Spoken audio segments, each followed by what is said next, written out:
In the morning, Jamie had wet the bed. I'd half expected it, but Ma'am, sleeping on the other side of Jamie, was furious. She smacked his bottom hard and told him it better not happen again, else you'll sleep on the floor, she said. Jamie sobbed. He wasn't used to being smacked anymore. Quit crying, I whispered, my arms around him. You've got to. Crying makes it worse. To Ma'am, I said, I'll wash the blanket. I reached to the floor for my crutches and my shoes. They were gone. Ma'am saw the look on my face. She laughed. Missing your crutches, are you? Why didn't you get me crutches when I was younger? I asked. Ma'am snorted. I told you, she said. I don't want you going anywhere. I don't want anyone to see you. But my foot could have been fixed when I was a baby. Oh, so now you believe all that too? That's what they said. Those nurses wanted me to spend money, wanted to take my baby and my money and put you in hospital for months. All my money, and nobody was going to tell me what to do with my money and my kid. Wouldn't have worked anyhow. When you was a baby, your foot wasn't half as ugly as it is now. I tried to absorb all this, but Jamie had thought of something else. What about when the bombs come? He asked. Where'll we go then? At home we had a shelter. He stopped, his eyes widening with fear. I understood. It was a mistake to call Susan's house home. But Ma'am didn't notice. She just snorted. Ain't no bombs in London, she said. Haven't been, not once, and the war's been on a year. It was a Saturday, but Ma'am said she'd be working that night. The factories ran around the clock. She dozed on the dry side of the bed while I toasted bread for breakfast and made tea. When she woke, she and Jamie went out to buy food. Where are your ration cards? Ma'am asked. Susan had them. She would have given them to us if Ma'am hadn't been in such an all-fired hurry to leave. I played dumb. Dunno, I said. Jamie started to speak, but I glared at him, and he closed his mouth on his words. Ma'am swore. That idiot woman, she said. Probably trying to cheat me. Probably using all your coupons up right now, buying all the sugar and meat she can. I said nothing. I went to the window, sat down on the chair, looked out. Nothing to see. No children playing in the streets. Sandbags up to the windows on the few shops. Women walking briskly, not sitting down on the stoops to gossip. War. Ma'am gave me a more congenial look. You can't help it, she said, but with a foot like that, there's nothing useful you can do. You'll be a cripple all your life. When they left, I became a spy. The flat was filthy and I wanted to clean it. At the very least, the sink and the floor, but I decided not to. Ma'am would notice and be angry. Better, she thought, I stayed in the chair. There weren't any places to hide things.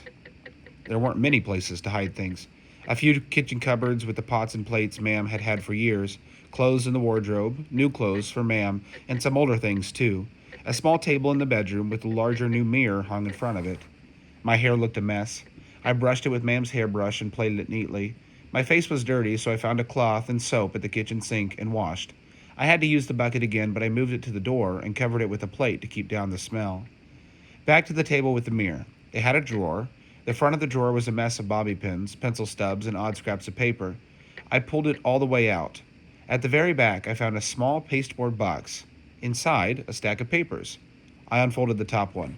Certificate of birth, it said. Ada Maria Smith. I drew a deep breath, scanned the paper quickly, found what I was looking for. May 13th, 1929. We'd gotten my birthday wrong, of course, but we'd guessed right on the year. I really was 11. Jamie's birth certificate was beneath mine. Beneath that, my parents' marriage certificate. I heard a loud noise on the stairs. Jamie singing at the top of his lungs. Beautiful, beautiful Jamie. By the time Ma'am swung the door open, I had the papers back where they belonged and was sitting placidly in my chair. For dinner, Ma'am boiled potatoes and cabbage with a small piece of tough beef. She ate the beef herself because she said until we had our ration books back, we didn't have the right to eat meat. I'll get that cat to send them, she said. Get the law on her if I have to. Jamie looked miserable and didn't want to eat, but I piled his plate with vegetables. They're good, I said encouragingly. They tasted a little like beef. He eyed me. I winked. He stared at me for a while, then carefully ate everything on his plate. When Ma'am got up to leave for work, I took a deep breath. It was time. Now or never, I thought. You don't need us here, I said. You're better off without having to take care of us, feed us and everything. You don't really want us, not even Jamie. Jamie started to say something, but I kicked him underneath the table, hard, and he shut his mouth. Ma'am eyed me. What's all this, some kind of trick? You never wanted us, I said. Not really. That's why you didn't send for us when all the other mothers did. Don't know what right you've got to complain about it, she said. You had a pretty high time out there from what all I can see. Fancy clothes, fancy ideas, prancing around the town. It's nothing to you what happens to us, I said. You only brought us back because you thought it would cost more to keep us away." "And so it would have," Ma'am said. "You saw that letter. Why should I pay for you to live better than me, when you're nothing but a—" "It doesn't matter," I said. I worked hard to keep my voice quiet and even. I was going to have the truth said plainly. I was done with lies. 19 shillings, Ma'am said. 19 shillings a week. When they first let you go away for free, you never cost me no 19 shillings a week. It's robbery, that's what it is. If you don't have to pay, you won't care if we leave, I said. I can arrange that. We'll go away, and you won't have to pay for anything. Her eyes narrowed. I don't know what you're up to, girl. I don't know where you got all these words. Talk, talk. I could get my foot fixed, I said, even now. I don't have to be a cripple. You don't have to be ashamed of me. A thought went through my head. Susan isn't ashamed. Ma'am's face turned red. I'm never paying to fix your foot. It would have been easy to fix when I was a baby. Oh, that's lies. You can't believe what people say. Lies. I told your father. My father. I'd read about him in the newspaper clipping in Ma'am's drawer. I said slowly, he would have fixed me. It was a guess. He wanted to, Ma'am said. He was the one that wanted babies. It was him always rocking you, singing to you. I felt tears dripping down my cheeks. I hadn't even realized I was crying. I said, you never wanted us. You don't want us now. Ma'am's eyes blazed. She said, you're right. I don't. You never wanted us, I said. And why would I? Ma'am said. It was all him, calling me unnatural, wanting babies all the time. Then I got stuck with a cripple, and then a baby, and then no husband. I never wanted either of you. Jamie made a little noise.